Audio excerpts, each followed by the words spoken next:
Rækjukokteil, það það sem margir kannast við. Kokteilsósan var fundin upp í þessum skemmtilega rétti. En við ætlum að gera annars konar rækjukokteil og það svona ferskari. Þetta verður með hollustunni í fyrirrúmi og í þennan rétt þar náttúrulega rækjur. Og ég ætla að fá að ná í bara íslenskar venjulegar rækjur. En auðvitað væri kannski hægt að nota tígrisrækjur og annað sem að koma inn á markaðinn. En hérna ég með rækjur sem ég búinn að afþvíða. Og það náttúrulega með frósinn fisk að það þarf ofta að þerra af þessu safan sem gengur af. Hérna ég með rækjurnar, setja bara aðeins yfir í sigti og reyna aðeins að kremja svona megna safanum úr. Svo færi það bara yfir í skál.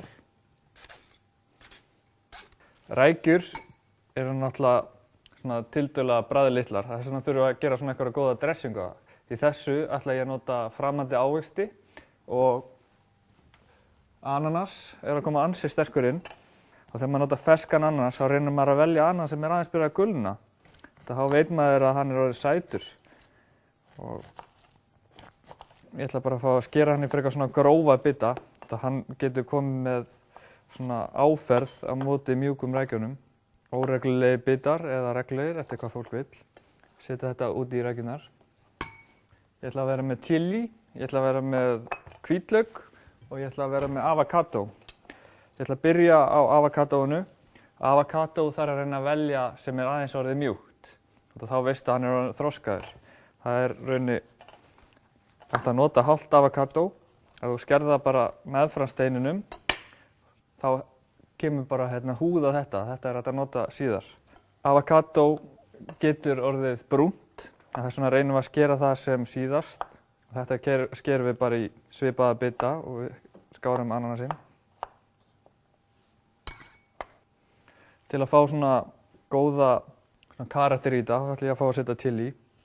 Og þegar maður notar chili, þá á maður að reyna að taka úr fræin ef maður vill bara gott chilibragð. En ef maður vill sterka bragðið, þá bara leyfir maður fræjunum að vera með. Þetta ætla ég að fá að taka bara í svona strimla. Þegar ég vill hafa svona smá áferð. Þetta ætla ég bara að setja hérna yfir. Hvítlauk. Svona 1/4 hvítlauk. Aðeins að merja til að fá allt bragðið. Og það er ekki gott ef maður er að borða salat að borða hvítlauk sem í bitum. Það frekar að merja hann aðeins. Í þetta þurfum við olíu. Við ætlum ekki að vera með neitt majónes að þessu. Þetta á rauninni að vera tiltölulega milt. Svo náttúrulega fastur liður eins og venjulega. Það náttúrulega salt og pipar.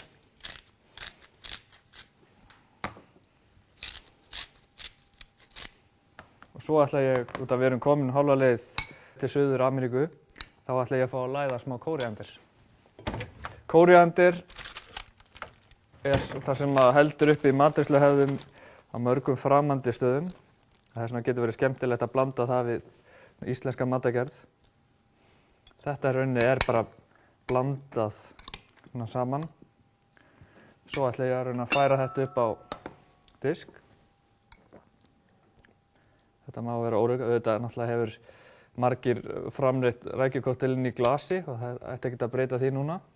Læmsýrður rjómi væri skemmtilegur með rækjukokteilnum. Við erum komið með skemmtilega liti. Það væri gott að hafa eitthvað svona aðeins til að binda réttinn saman. Þess ætla ég að fá að setja aðeins. Og til að skreyta hann, það væri nú ekki leiðilegt til að undirstinga kóríander sem við erum með. Að setja svona 1 lauf af kóríander. Mér skemmtilegt aðeins að fá ekstra salt og pipar. Þá erum við komið með nýja útgáfu af rækjukokteil sem ferskur og góður. Rækjukokteil, klárt.